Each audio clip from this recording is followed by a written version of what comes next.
Welcome to the Rocky Road Podcast, brought to you by Rockbusters, with your host, Dennis Wager. Dennis is a best-selling author and an expert in demolition, rock, and concrete breaking, as well as a professional blaster. He is also president of Rockbusters Incorporated, along with his son, Brian. On the podcast, you'll hear exciting stories of how these challenge types of rock and concrete jobs are done. You learn about the uses of expanding grout and explosive devices. But furthermore, you'll hear about some of the hurdles and struggles entrepreneurs and business owners have had along the way, how they got started, and how they broke through the obstacles and found the path to success. Along with that, some insight for young people and people wanting to get into the industry. So listen in. I hope you enjoy the show. Now, here is Dennis Wager. Good morning, everybody. Welcome to the show. I want to introduce you guys to my good friend Niall O'Sullivan. He is from Boston, and he is the proud owner of Eco Equipment Rentals and Sales. They do a lot of work in Boston and also in New York with specialty electric equipment such as EcoVolve dumpers, excavators, and such. And they also have a fleet of really cool Brock excavators. They're robotic excavators that you see around town. Welcome, Niall. Nice to have you on the show. Thank you, Dennis. Thank you for that nice introduction. We're glad to be here and good to get having a chat here about the business.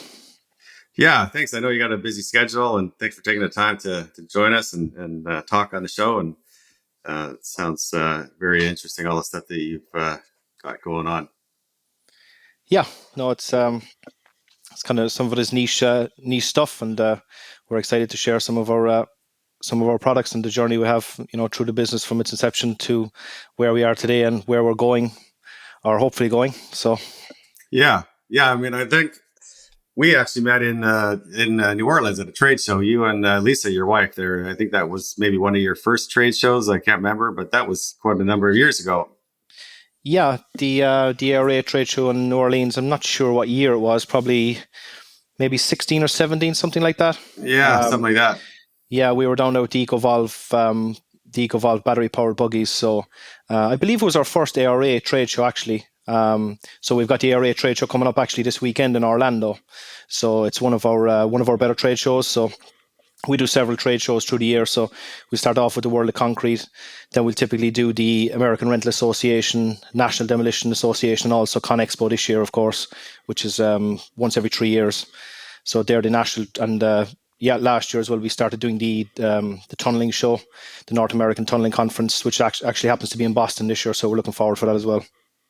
Yeah, that sounds interesting. I think a lot of stuff actually comes from the trade shows. We've done a number of them too with the ISE, the International Society of Explosive Engineers, and it's always been a good time and good chance to meet a lot of new people and reconnect with people that over the years. Yeah. No, we really like the trade shows. They've been great for us over the years. You have to put a lot of effort into them, but the contacts that you make and the connections and the business contacts, and you make some great friends, and also keep in touch with what's happening in the industry.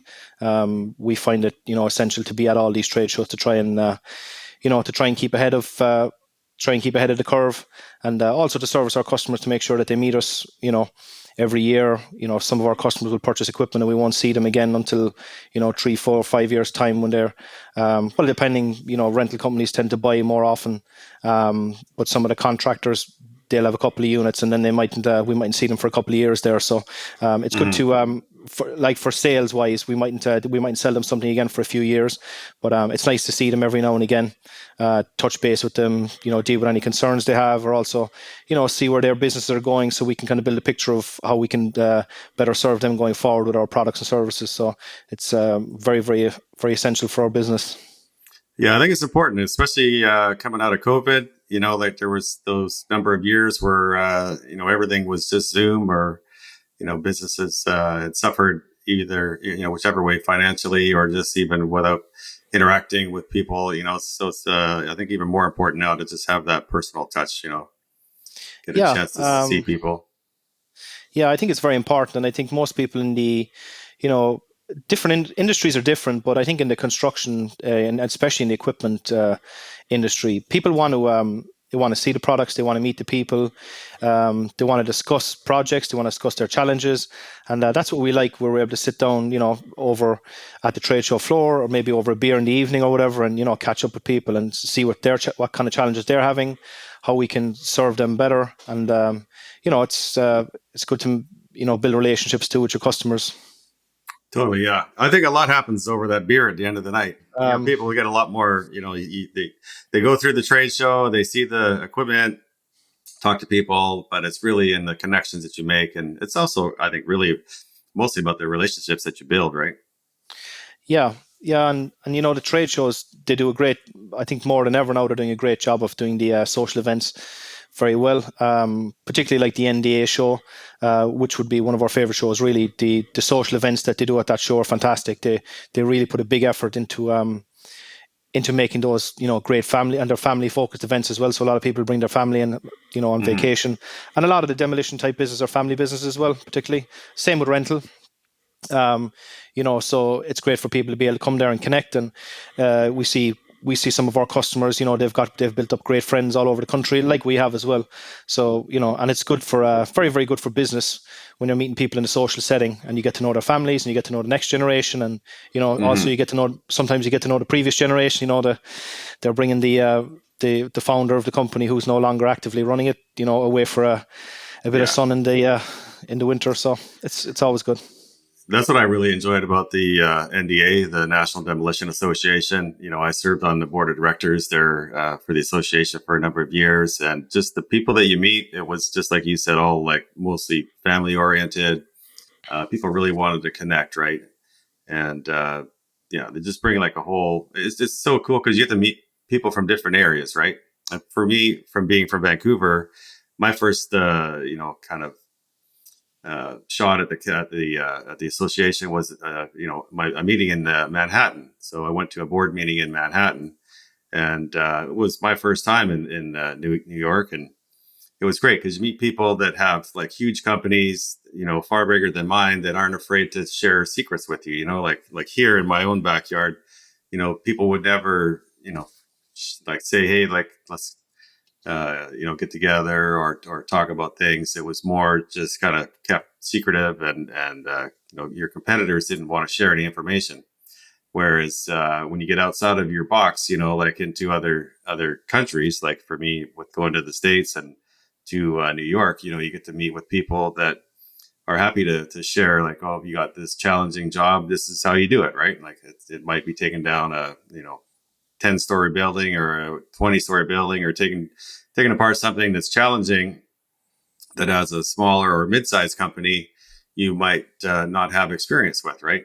But with all of a sudden having a big network of people you can call on, they're happy to help you, and that was really great for me. Yeah, that's something I've seen an awful lot as well. And I think when you sit down and think about it, the people who are going to these trade shows they're the leaders in the industry, because they're to the forefront of the industry. They're putting the time and the effort and the investment into going to these trade shows. But a lot of those people are, they're not afraid of the next guy down the street. They all kind of, they do their own thing, and I've seen that a lot. There's so much, and some of our customers who are like NDA members also, like they'll tell us that they've gained, and we tell a lot of our customers here, and we've got some people here that we've recommended to go to the show this year from this area that are our customers, and we tell them like to go to, and it's a fantastic show. And we've had a comment before, like, oh, it's just demo guys, but it's not. It's like there is the resources that you can get there just by the networking and the people and the experience is, I think it's invaluable for contractors, and I think you're really missing out if you're not at something like that. Yeah, I think so too. So tell us a bit about your background. How did you get started in this? Yeah, so my background is I've always worked in construction. So grew up on a farm, so I was around equipment. I was around farm machine and all that kind of stuff. So naturally enough, when I finished school, I studied construction management, but all through school and college, I would have worked in construction, typically like excavation and heavy civil type stuff.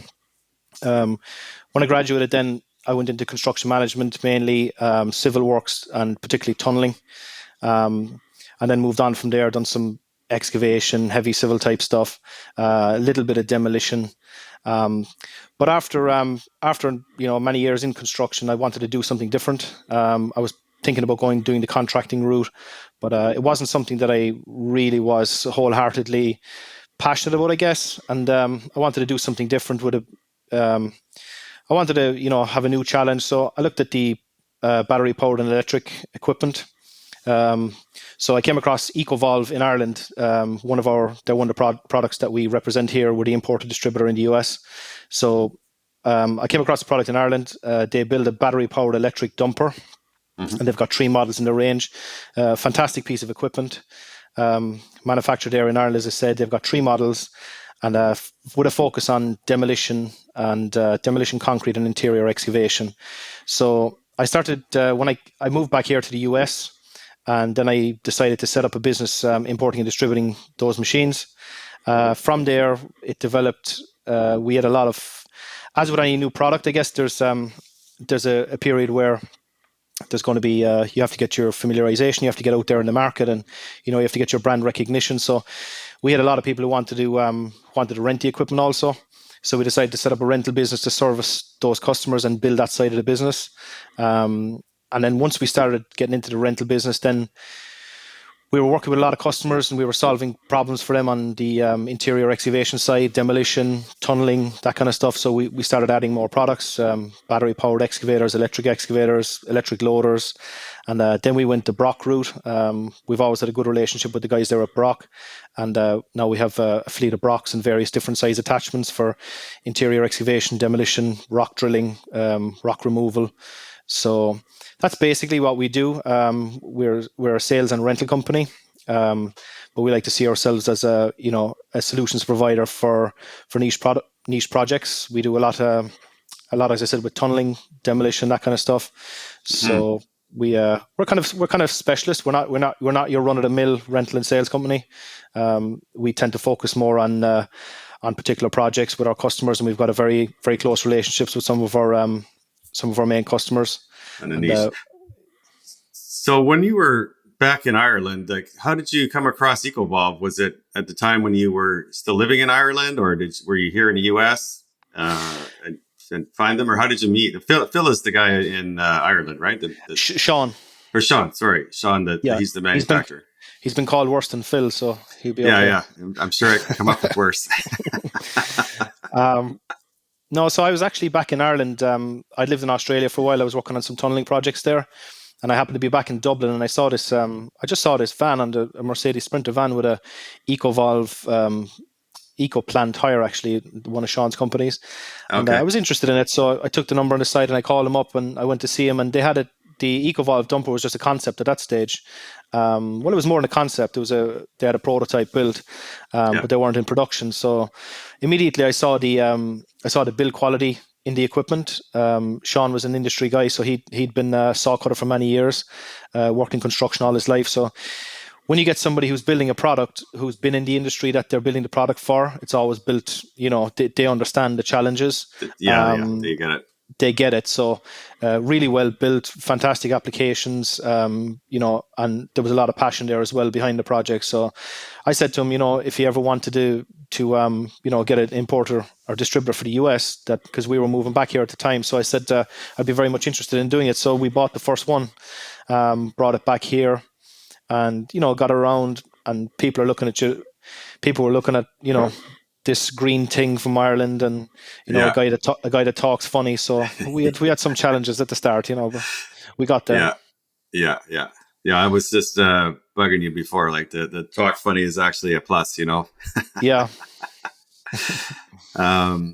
That's great. So then you got started, you brought some over. I think tell us a bit about how you discovered the use of pouring new concrete or ready mix into these buildings. It's kind of like, in my mind, genius, because I totally recognize it right away as a tool for taking out broken concrete rubble, but the whole thing about how useful it is going in elevators and downstairs and things into pouring new concrete casings and things like that.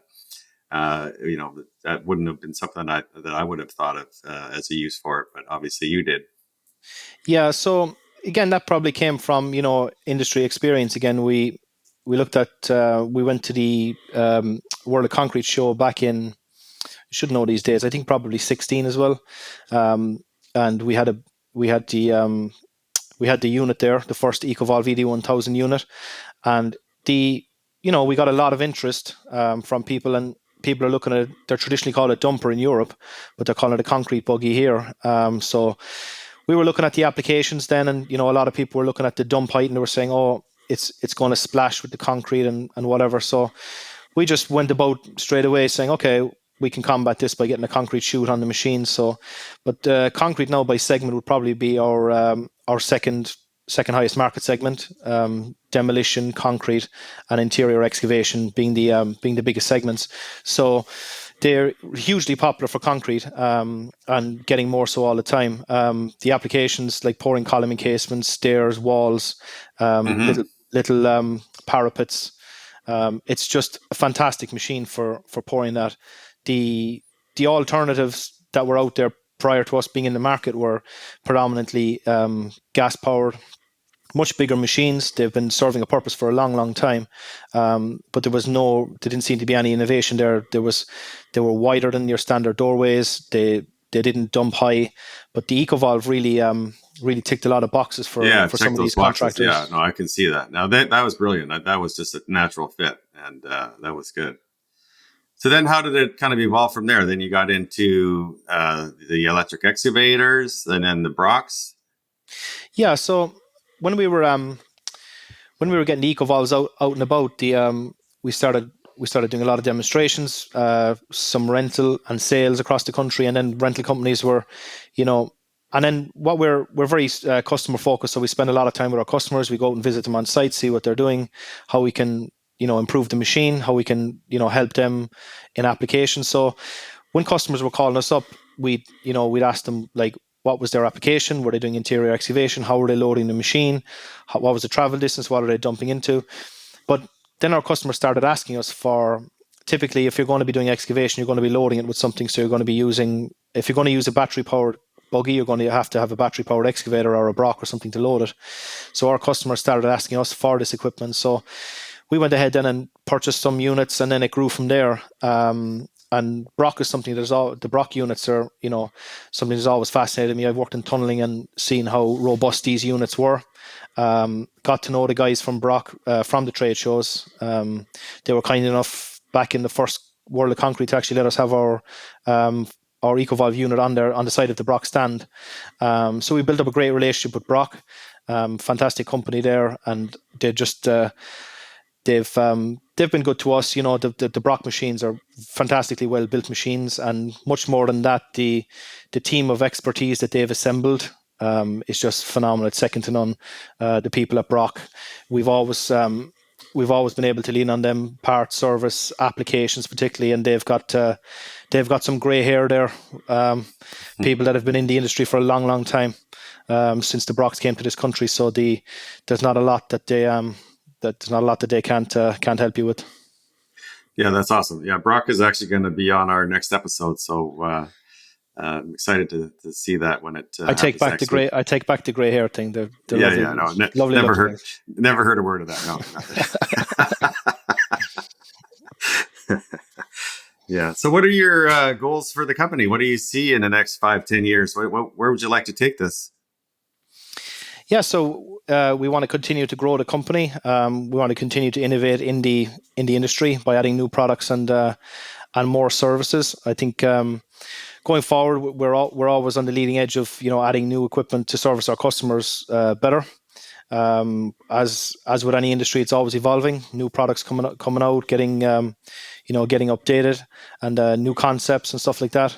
And we like to consider ourselves a solutions provider for our customers, so that they can call us. We're not just yes, we have it, no, we don't have it. We like to get into the projects with them, how we can better serve them.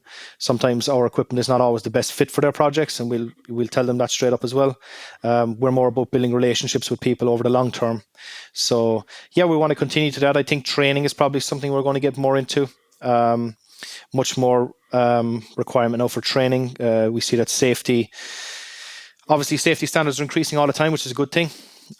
great for the industry, and with the equipment we provide, it's all taking it's all making it much safer for the operators on the projects. They're further away from the actual coal face, for want of a better term. Right. Fume free, battery powered, and electric equipment. So there's some great safety advantages there. But safety training, I think, operator training. So training, I think, is one thing, and just continuing to innovate and grow the business, get more customers, and try and keep our existing customer base, happy. And that's our mantra, really. We want all our customers to be happy with our equipment, with our service, and then they're our best marketing tool after that. Exactly. Can you tell us a little bit about the drilling? I know we've talked a bit about one job that you did in New York in the basement there with your drills. I think you had one or two Brocks in there with drills. How's that coming together for you? Yeah, I know the Brock drilling is fantastic application. The Brock machines, for people who are not familiar, people traditionally associate them with hammering because they're exceptional at hammering rock or concrete or whatever. But the Brock, the way it's set up, it's a very highly functioning tool. So it's basically a tool carrier as well. They have, I don't know how many attachments they have, but we've got a vast array of attachments for the unit. So it's very, very versatile. Drilling is rock drill, a very good application for the Brock units. Traditionally, the rock would have been drilled by hand in limited access areas. Drilling rock by hand, as you know, is a very laborious task. It comes with its own challenges, and if you can take some of that work and put it towards a machine, especially where you need high production for long periods of time, the Brock units are exceptional at that. We've had some particular projects where we've been drilling for spiles for tunneling. Also for drilling and splitting for rock, which is a great application, like for your chemical products. So they'll drill the holes and then they'll pour in the chemical and let the rock crack out. So they can get some high production with the Brocks, and then they'll have the hammer as well, just to remove any overcut or whatever that they need to do. Yeah, that's what I see now more than ever. It's more of kind of combining the methods, like. In the past, it was just maybe one or the other, but now it's like, if you can drill, I mean, we come into this like every day. It's just, like if you get into an area where it's a smaller amount of work or smaller amount of rock to come out or concrete, sure, it's great to drill it by hand. If it's limited access, sure, you can drill it by hand. But once you get into bigger sections or bigger areas or deeper holes, the advantage of having a machine is brilliant because it's just so much faster. And even if you were to just go in there and just drill all your holes and pour the grout, like now, we have NextPro, which is going into 1 inch to 2 inch diameter holes. We have Black Gold, which goes into 3 inch, 4 inch, and even 5 inch diameter holes. And you can space your holes out 4 to 8 feet apart. So it saves you a ton of money in grout. But then you can just drill it, pour it, and walk away, and then just come back and hammer it out, or just pull it out with a ripper or a bucket. So it's having all the tools together, like some you hammer, some you split, some you drill, but it's just, I kind of starting to recognize the Brock as kind of the Swiss Army knife where you can put on whatever you want, right? Absolutely, yeah. That's exactly it. And as you said, they're combining, it's not going to work everywhere, but the range of different Brocks, like we've got a Brock drill. We've got a drill on our Brock. We had a drill on this particular project on a Brock 170. It's a TI 160-100 drill. And then we also had the larger machine on that job, a Brock 200, which got a much larger drill on it. So the smaller drill was drilling for splitting using hand splitters, and the larger drill then was used for line drilling an elevator shaft and a conduit trench. So there was much more involved in that, deeper holes and lining it up. So it's as you said, a combination. There was also hand drilling done on that project, and it's just a great application. It's a great thing to be able to go and do. And then there are also, rock bolting applications and several other applications as well for drilling concrete for relief breaking also. Exactly. What I'm finding too is you get some of these things where it's, you can do the different methods. Say you do the drilling and grouting and rock and splitting, but then you get into jobs like elevator shafts where they want to go down an extra floor and it's just, confined on all four sides. It's very difficult to take that out, right? So you need some experience and different tools to be able to do that. You drill on an angle or whatever you do. But then you take that same tool, that same piece of equipment or methods, and then you apply it to like a mechanical pedestal or a crane base that's full of rebar, right? Same tools and equipment and same principles.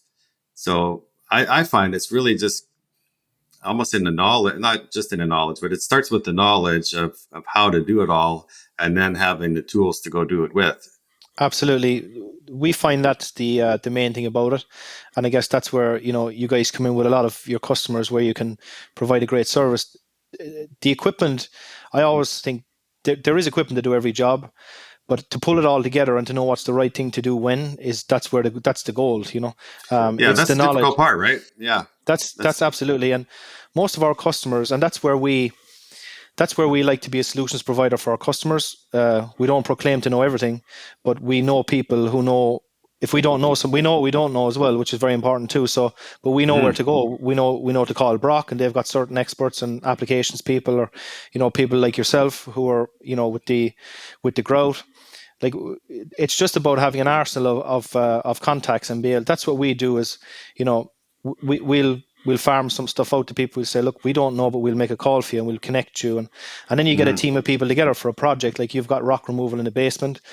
There's several facets to it. What are you trying to do? How long have you got to do it? What are the limitations? Can you hammer with a rock breaker? Maybe you can't. Maybe it needs to be silent because of an adjacent building. Yeah. But it's about pulling all the resources together and actually achieving that, and actually knowing what to do is really where it changed the conversation for a lot of people. Yeah, now we've just brought on a line of saws, which are handheld saws with a big 30-inch blade, which will cut flush, so you can cut the rock flush to the foundation. If you have that application or that restriction that you were mentioning, where it's you need to be silent, then you could core drill instead of hammer drill. So all these opportunities kind of pop up, and it's really just solving the problem. So it's exactly what you said there with finding the right solution. Yeah, the saws are great too for the. We see that a lot where, especially with the elevator pits, you've got you've got a zero line, so you need to be right up to the existing or to the adjacent wall or whatever. So sometimes it's not always possible to drill up to the wall. More often than not, it's not possible to drill up to the wall with your offset. But sawing that off is obviously it's a great tool to have in your arsenal as well. Those saws for sure. Yeah, and then what we have now is we have air compressors that go in the back of the truck instead of the typical tow behind. But the air compressors are diesel powered, the 3-cylinder, and they also have a hydraulic pump on them, which runs the saws. And then they also have a generator on them, a 6,000 watt generator, so you can run whatever kind of tools, electric tools, off the same unit.